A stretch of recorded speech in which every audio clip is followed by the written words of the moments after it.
Dear friends, welcome back to course on physics. We already started unit number 3, quantum mechanics. Model number 1 is dealing about de Broglie's hypothesis, phase velocity, group velocity and Heisenberg principle. In the second module, we are going to study the wave function and its significance and the Schrodinger's equations and their applications. So before introducing this module number 2, we'll just recap the things we already studied in the last session. The first article was about comparison between classical mechanics and the quantum mechanics. The crux of this particular slide is that quantum mechanics works for the atomic and the subatomic phenomena. Matter wave or de Broglie's hypothesis was the second article from the module number 1. It states that if radiation can show wave-particle duality, then particle can also act like a wave. And the wavelength of this particular matter wave is given by h upon p or h upon mv.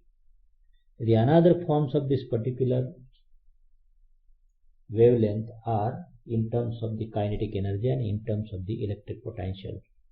In terms of kinetic energy, it is lambda is equal to h upon root 2 me, and in terms of electric potential, it is lambda is equal to 12.28 divided by square root of v, where v is nothing but a electric potential.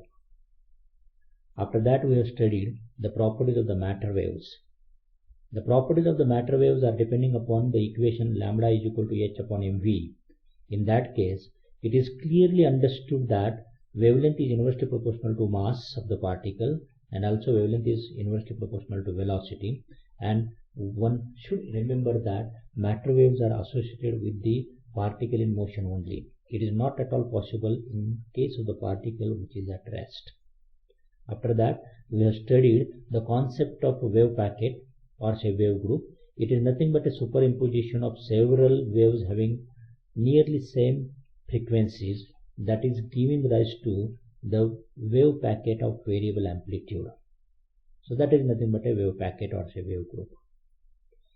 After that, we have introduced one concept. It was of phase velocity and the group velocity. Phase velocity is related to velocity with which this crest and the troughs are transported, and that velocity is given by omega upon k, where omega is nothing but angular frequency, it is 2 pi nu, and k is nothing but a propagation constant, it is 2 pi by lambda. And the phase velocity can be represented diagrammatically like this. Next concept was about the phase velocity is always greater than the velocity of the light.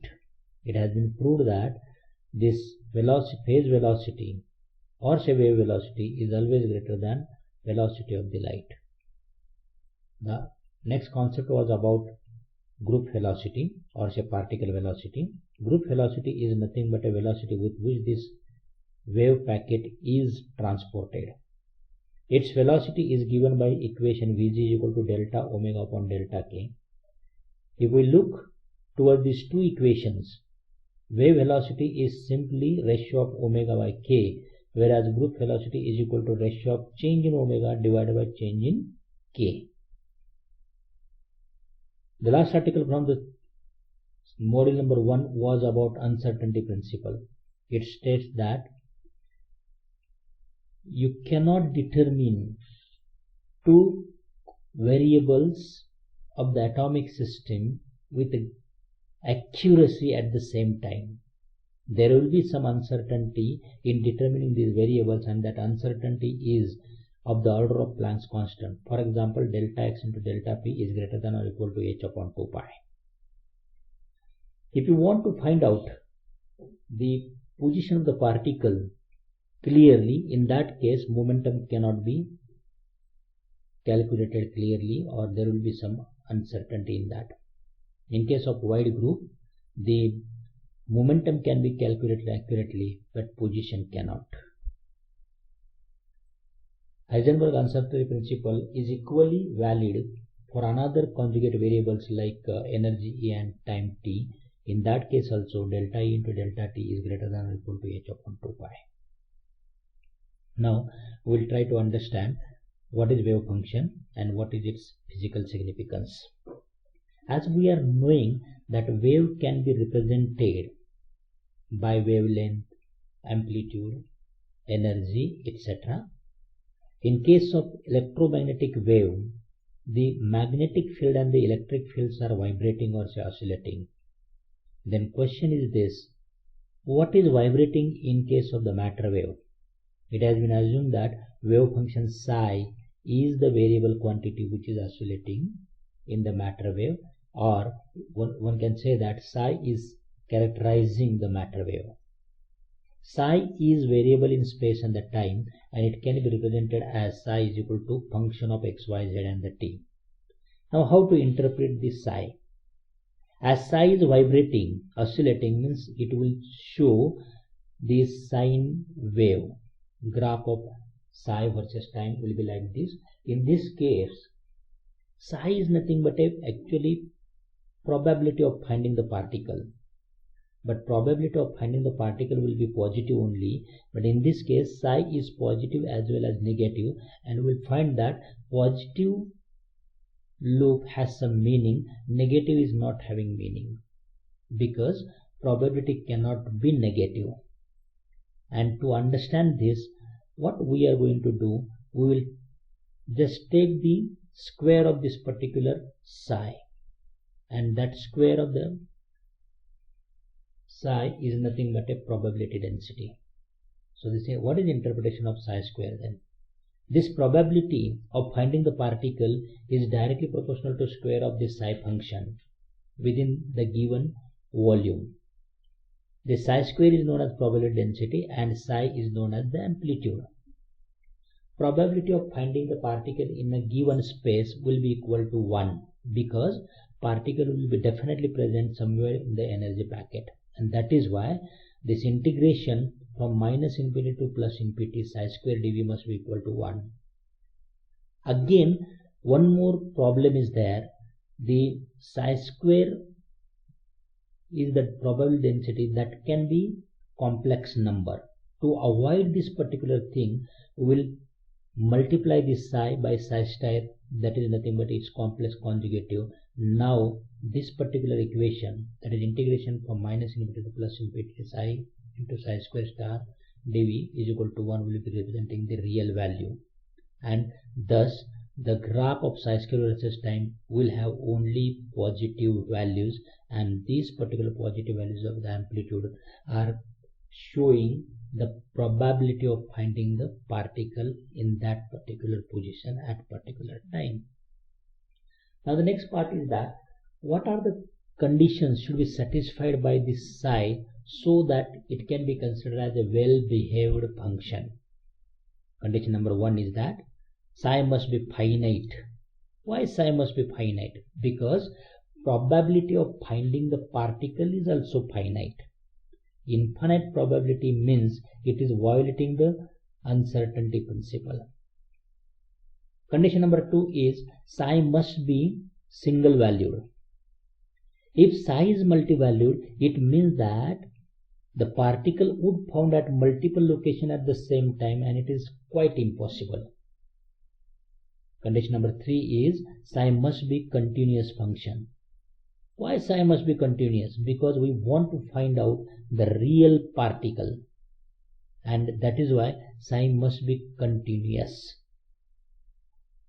Psi must be normalized function. What is the meaning of normalized function? The integration of the psi square dv must be equal to 1. What does it mean? It means that particle is definitely present somewhere in the wave packet, means the probability of finding the particle in the wave packet must be equal to 1. Such a function which is satisfying all these particular conditions is known as the well-behaved function. And to understand the location of the particle in the wave packet, we should have the well-behaved function. Now we'll turn over to the Schrodinger's equation. There are two types of Schrodinger equations. One is time independent and another is time dependent. So Consider matter wave associated with the particle that psi is equal to wave function xyz with the position of particle at particular time t say. We are all knowing about two-dimensional differential equation of the wave. It is d2y by dt square is equal to v square into d2y by dx square, where v is nothing but velocity of the wave. If I want to convert this into three-dimensional, that is in terms of the space or say volume, the same can be written like this. Instead of y, we are just writing here psi, and over here only there is x. So instead of x, all three coordinates are there, x, y, z. So equation is like this. This is nothing but a three-dimensional wave equation with velocity u say. The same can be represented like d2 psi by dt square is equal to u square delta square psi, where delta square is nothing but a del operator. It is equal to this particular bracket. Now just rearrange the term. This is nothing but equation number 1. Solution of equation number 1 is given by this equation. Psi x y z t will be equal to psi 0 into x y z into e raised to minus I omega t, where psi 0 is nothing but a maximum amplitude. Again, equation number 2 can be differentiated 2 times. So after differentiating 2 times, d2 psi by dt square will be equal to minus omega square psi. This is equation number 3. Just put equation number 3 in equation number 1, and that is why we will get u square del square psi plus omega square psi is equal to 0. Just rearrange the term. This is equation number 4. Again we are knowing omega is equal to 2 pi nu and phi is equal to n lambda. On the same analogy, u is equal to nu lambda.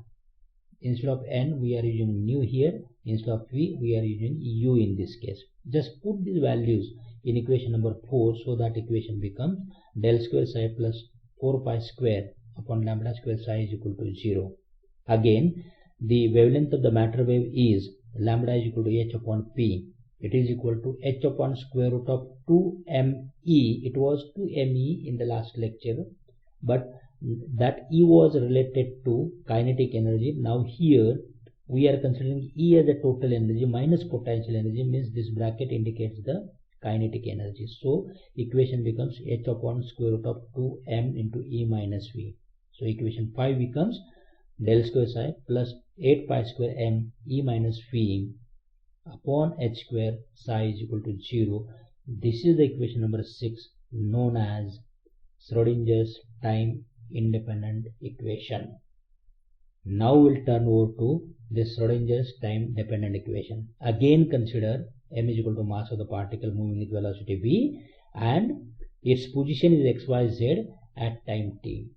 We know Schrodinger's time independent equation. Directly start from this particular equation. It is time independent equation. Just solve this equation, expand this equation by multiplying this psi inside the bracket. So we are getting this particular equation number 1.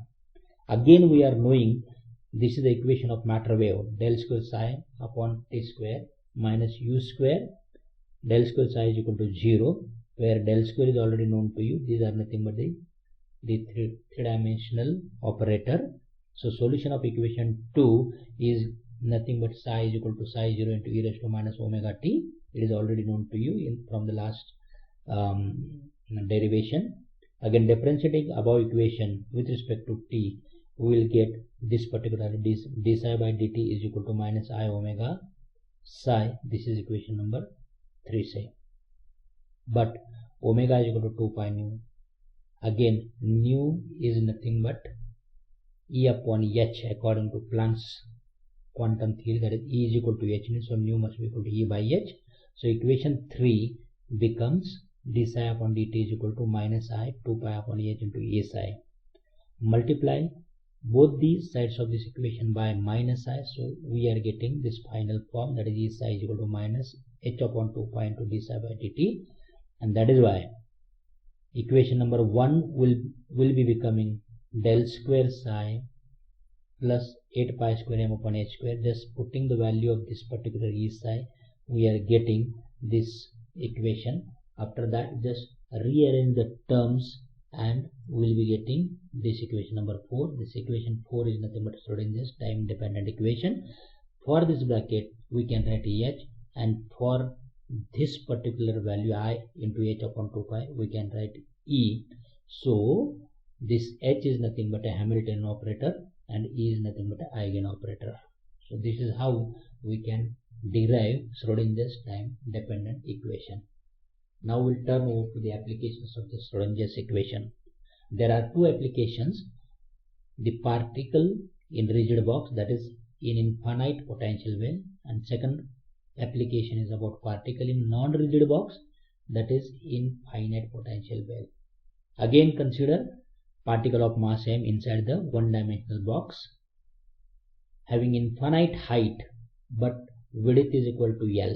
This height is infinite, so you can say that the potential inside the well or inside the box is 0 and outside the box it is infinite, and the particle is confined to move along x-axis only, so it is one-dimensional motion only. In terms of psi, we can say that there is chance of presence of particle inside the box only, so psi will have some non-zero value inside, but outside this box psi will have value equal to 0. So for region 1 and region 3 value of psi will be equal to 0, but for region 2 there will be some non-zero value of psi. Now consider this Schrodinger's time independent equation. This is equation number 1.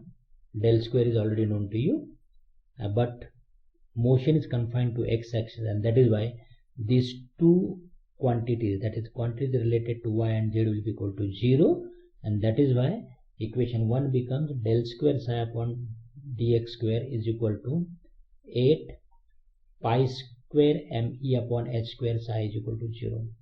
Put k square is equal to this bracket, and that is why equation is like this. So solution of equation number 3 can be given as psi x is equal to a sin kx plus b cos x. Now we'll put the boundary conditions. What are the boundary conditions?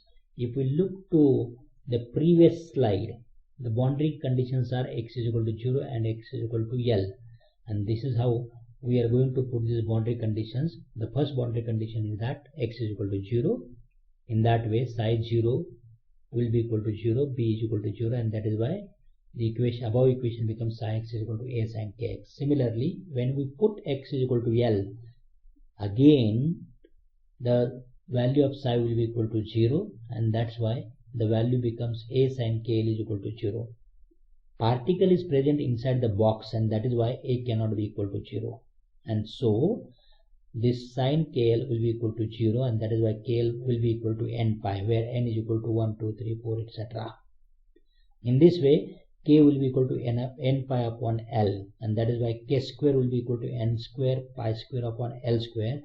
From equation 2 and 5 already we are knowing value of k square is equal to 8 pi square me upon h square upon, according to equation number 2. It is equated to this equation number 5, and that is why E will be equal to n square h square upon 8 ml square. In other words, this energy is directly proportional to n square and inversely proportional to L square, and the wave equation will be psi n is equal to a sin kx. Put value of k over here, it is n pi x upon L. This is equation number 7. Again, particle is present in the box, so integration can be from 0 to L. This is probability density. We are going to find out the position of the particle, and it can be found out by using probability density, that is psi square dx, and particle will be present inside the box only, so probability must be equal to 1, and that's why put the value of this particular psi over here.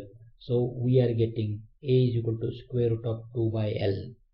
Put value of this a in equation number 7, and that is why we will get psi n is equal to root of 2 by L sin n pi x upon L. This is equation number 8. Equation 7 is the eigen value, that is energy value, giving energy value, and equation 8 is nothing but a normalized function, because we have equated this probability density equal to 1, so it is known as normalized function. The graphical representation of wave function psi and probability density will be like this. wave function can be positive as well as negative, but probability density will have only positive values, and all this particular particle will be present inside the box only. There is no chance of presence of particle outside the box, that is less than 0 and greater than L. And the energy of this particle is given by relation E is equal to n square h square upon 8 ml square, and equation of this particular particle wave is given by this relation, that is psi nx is equal to a sin n pi x upon L, or putting value of a, it is root 2 by L sin n pi x upon L. This is how we can apply this Schrodinger's equation for particle in the rigid box or particle in the well having infinite potential. Now turn over to the second case where we are going to consider particle in a finite potential wave. When you are considering particle in a finite potential wave, again consider m is equal to mass of the particle inside the one-dimensional box having width equal to L, and the particle is bouncing to and fro along x-axis, so its motion is confined to x-axis only. The potential inside the box is equal to V0, and outside the box it is finite and it is equal to V0 say. In that way we can have the idea that particle can be present inside the box and particle can jump outside the box also. So there are chances of presence of particle in region number 1 and region number 3 also. So thus the equation can be like this. This is time independent equation, del square psi plus 8 pi square m upon h square E minus V, psi is equal to 0. Del square is already known to you. Again motion is confined to single direction, that is x direction only, so y and z will be equal to 0. So equation becomes this equation number 2. Again for region 1 and region 3 the potential is equal to V equal to 0, V equal to V0. So that is why just put value of V as V0, and this is the equation which is represented for region number 1 and 3. What about region number 2? For region 2 the potential V is equal to 0, so equation 2 becomes d2 psi by dx square plus 8 pi square m upon h square E into psi is equal to 0. This is how we can treat particle in non-rigid box. Again, as I told you, particle can be present outside the box also, so this wave pattern is also shown outside the box also. So there are chances of particle in the box as well as outside the box, because particle can jump or can overcome the barrier, and in this way the wave function can be shown like this. So the wave function extends into the classically forbidden region, but it is quite possible in case of particle in non-rigid box or particle in the well having finite potential. So thank you very much.